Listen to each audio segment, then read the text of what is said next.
Hi friends, അസ്സലാമു അലൈക്കും.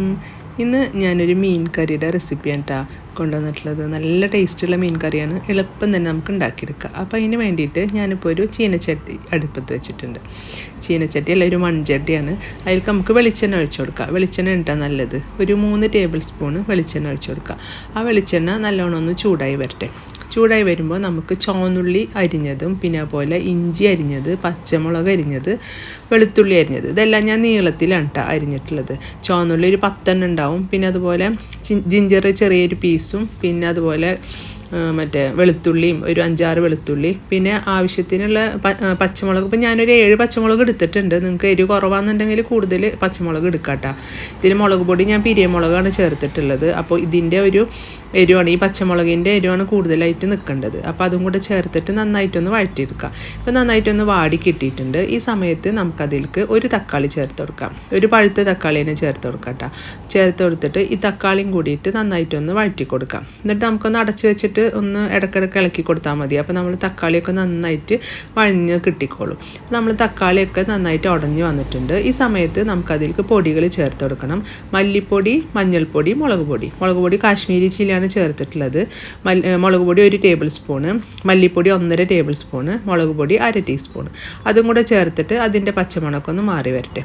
അത് നന്നായിട്ടൊന്ന് ഇളക്കി കൊടുത്തതിന് ശേഷം ഇനി നമുക്കതിലേക്ക് തേങ്ങാപ്പാലാണ് ചേർത്ത് കൊടുക്കേണ്ടത്. 2ാം പാൽ എടുക്കുക. 2ാം പാൽ എടുത്തിട്ട് ഇത് ഏകദേശം ഒരു 3 കപ്പ് 2ാം പാലുണ്ട്. അത് നമുക്ക് അതിലേക്ക് ഒഴിച്ചു കൊടുക്കാം.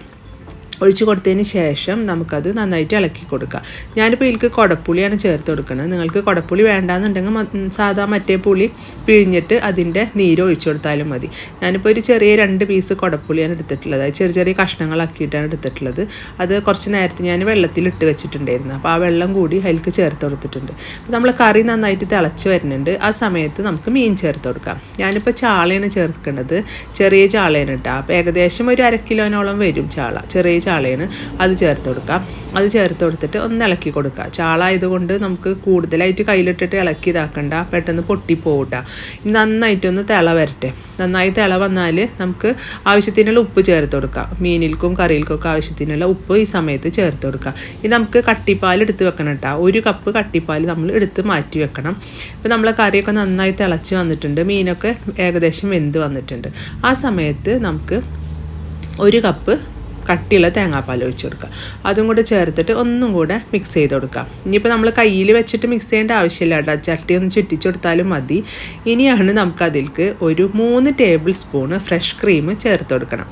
അതിനിപ്പോൾ നിങ്ങൾക്ക് ഈ ഫ്രഷ് ക്രീം ചേർത്ത് കൊടുക്കണ്ടെന്നുണ്ടെങ്കിൽ കൊടുക്കണ്ട, കുഴപ്പമൊന്നുമില്ല. പക്ഷേ ഈ ഫ്രഷ് ക്രീമും കൂടെ ഈ കറിയിൽ ചേർത്ത് കൊടുക്കുമ്പോൾ നല്ലൊരു ടേസ്റ്റാണ് ഈ കറിക്ക് വരുന്നത്. ഇനിയിപ്പോൾ ഫ്രഷ് ക്രീം ഇല്ലയെന്നുണ്ടെങ്കിൽ ഒരു 5-10 കപ്പലണ്ടി അല്ല, അണ്ടിപ്പരിപ്പ് അരച്ച് ചേർത്ത് കൊടുത്താലും മതി കേട്ടോ, കുഴപ്പമൊന്നുമില്ല. പക്ഷേ ഈ ഫ്രഷ് ക്രീം ചേർക്കുമ്പോൾ നല്ലൊരു ടേസ്റ്റ് കറിക്ക് വരുന്നുണ്ട്. അപ്പോൾ അതും കൂടി 3 ടേബിൾ സ്പൂൺ മതി. അതും കൂടെ ചേർത്തിട്ട് നന്നായിട്ട് തിളക്കട്ടെ. ഇപ്പോൾ നന്നായിട്ട് തിളച്ചിട്ടുണ്ട്. ഇപ്പോൾ ഉപ്പൊക്കെ ഉണ്ടോ എന്നുള്ളത് നോക്കുക കേട്ടോ. ഞാൻ ലാസ്റ്റായിട്ട് കുറച്ച് കറിവേപ്പിലയും കൂടെ ചേർത്ത് കൊടുത്തിട്ടുണ്ട്. ഇനി നന്നായിട്ട് തിളക്കം വന്നാൽ നമുക്ക് തീ ഓഫ് ചെയ്ത് കൊടുക്കുക. ഇനി ചട്ടിയിലായതുകൊണ്ട് ചട്ടിയിൽ ഇരുന്നിട്ട് ഇങ്ങനെ തീ ഓഫ് ചെയ്താലും ഒന്ന് തിളച്ചുകൊണ്ടിരിക്കും. അപ്പോൾ തീ ഓഫ് ചെയ്തതിന് ശേഷം അടച്ച് വെക്കുക. എന്നിട്ട് ചൂടാറിയതിന് ശേഷം കാണിച്ചു തരാം. നല്ല ടേസ്റ്റുള്ള കറിയാണ് കേട്ടോ. ചോറിൽക്ക് മാത്രമല്ല, പൊറോട്ട, പത്തിരി, ചപ്പാത്തിക്കൊക്കെ നല്ല ടേസ്റ്റാണ് കേട്ടോ കഴിക്കാൻ വേണ്ടിയിട്ട്. ഇപ്പോൾ ചൂടൊക്കെ ആറിയിട്ടുണ്ട്. കറി കണ്ടില്ല, ഒന്നും കൂടെ തിക്കായി വന്നിട്ടുണ്ട്. അപ്പോൾ നിങ്ങളെല്ലാവരും ഈ രീതിയിലൊന്ന് ഈ മീൻ കറി ഒന്ന് റെഡിയാക്കി വെച്ച് നോക്കണം കേട്ടോ.